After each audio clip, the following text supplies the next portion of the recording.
आज की इस वीडियो में हम जानेंगे दिल्ली सल्तनत पर सबसे कम समय तक राज करने वाले खिलजी वंश के बारे में। इस वंश ने दिल्ली पर 30 सालों तक राज किया। 1290 में जलालुद्दीन फिरोज खिलजी ने गुलाम वंश के अंतिम शासक शमसुद्दीन क्यूमर्स को हराकर खिलजी वंश की स्थापना की। इसके दो दरबारी थे, अमीर खुसरो और हसन दहलवी। अमीर खुसरो को तोताए हिंद भी कहा जाता है। कव्वाली, गजल, पहेली, सितार, तबला के जनक भी अमीर खुसरो ही हैं।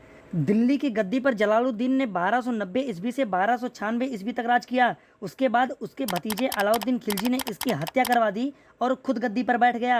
अलाउद्दीन खिलजी बहुत ही महत्वाकांक्षी शासक था और इसने पूरे खिलजी वंश के 30 सालों के कार्यकाल में 20 वर्षों तक अकेले राज किया। इसने अपना राज्याभिषेक दिल्ली के लाल महल में कराया।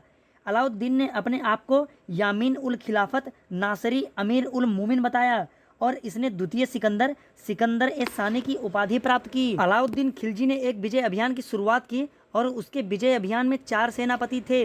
2 सेनापति उलूग खां और नुसरत खां की मदद से उत्तर भारत पर विजय प्राप्त किया। जफर खां ने मंगोलों पर विजय दिलाई और मलिक काफूर ने दक्षिण भारत पर विजय दिलाई।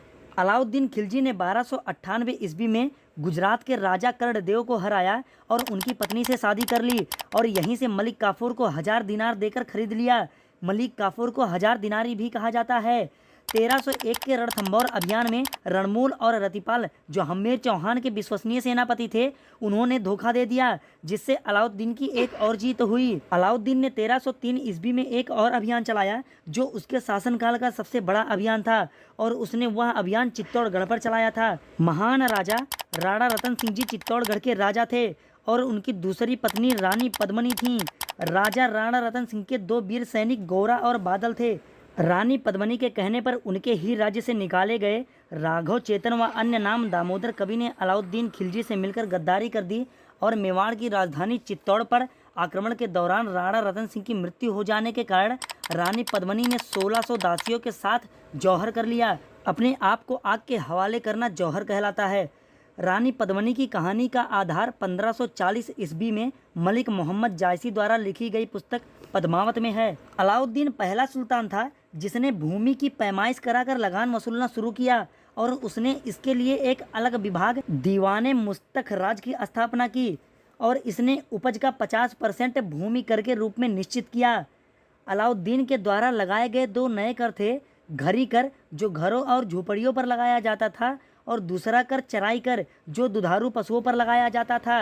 1306 ईस्वी के बाद अलाउद्दीन खिलजी के समय दिल्ली सल्तनत और मंगोलों के बीच रावी नदी को सीमा निर्धारित किया गया। 1316 ईस्वी में रोग से पीड़ित होने के कारण अलाउद्दीन खिलजी की मृत्यु हो गई। 1316 से 1320 ईस्वी तक कुतुबुद्दीन मुबारक शाह ने राज किया। 1320 ईस्वी में नसरुद्दीन खुसरो शाह गद्दी पर बैठा, जो हिंदू से परिवर्तित मुस्लिम था। इसने अपने नाम का खुतबा पढ़वाया और पैगंबर का सेनापति की उपाधि ग्रहण की।